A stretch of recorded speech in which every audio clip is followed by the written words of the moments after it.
Hello everyone, welcome back to my channel the knowledge lab. आज की इस video में हम बात करेंगे एडवोकेट ऑन रिकॉर्ड सिस्टम के बारे में। सबसे पहले बात करते हैं कंटेक्स्ट की। तो कंटेक्स्ट की अगर बात करें तो सुप्रीम कोर्ट ने हाल ही में एक तुच्छ मामला प्रस्तुत करने के लिए एक एडवोकेट ऑन रिकॉर्ड यानी कि एओआर की आलोचना की और बाद में एक जनहित याचिका को खारिज कर दिया। न्यायालय ने वकील को फटकार लगाई, इस बात पर जोर देते हुए कि एओआर की भूमिका केवल हस्ताक्षर करने वाले प्राधिकारी से परे है, जिसका अर्थ है कि एओआर की केवल औपचारिकताओं से कहीं अधिक महत्वपूर्ण जिम्मेदारी है। आगे बात करें और समझते हैं आखिर ये एडवोकेट ऑन रिकॉर्ड सिस्टम है क्या।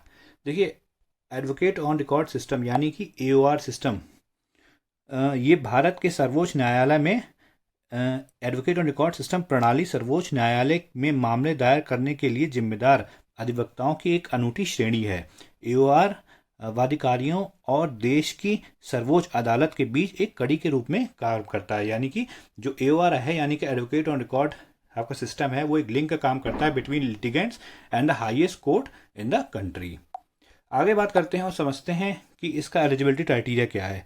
देखिए, वकील को परीक्षा देने से कम 1 वर्ष के लिए अदालत द्वारा अनुमोदित एओआर के साथ प्रशिक्षण लेना होता है। कितना? कम से कम 1 साल। ठीक।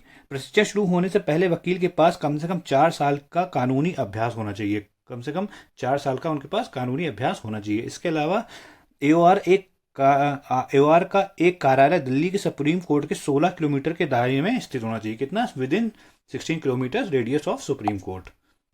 आगे बात करते हैं इसके कॉन्स्टिट्यूशनल स्टेटस के बारे में।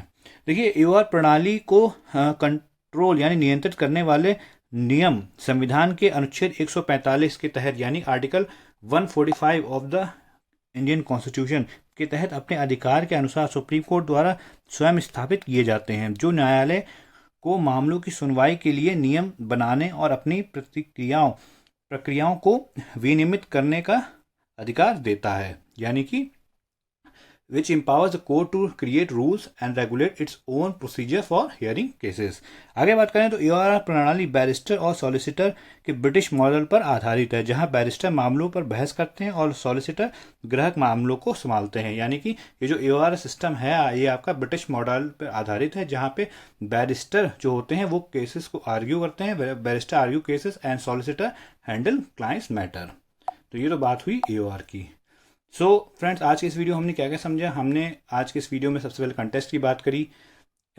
इसके अलावा हमने समझा कि ये एडवोकेट ऑन रिकॉर्ड सिस्टम है क्या, इसके अलावा इसका एलिजिबिलिटी क्राइटेरिया, देन इसका कॉन्स्टिट्यूशन स्टेटस क्या है, इन सब चीज़ों को आज हमने इस वीडियो में डिस्कस किया। सो आज की वीडियो में सिर्फ इतना ही है। अगर आपको वीडियो पसंद आया हो then please do like and subscribe to my channel. Thank you for watching and have a good day.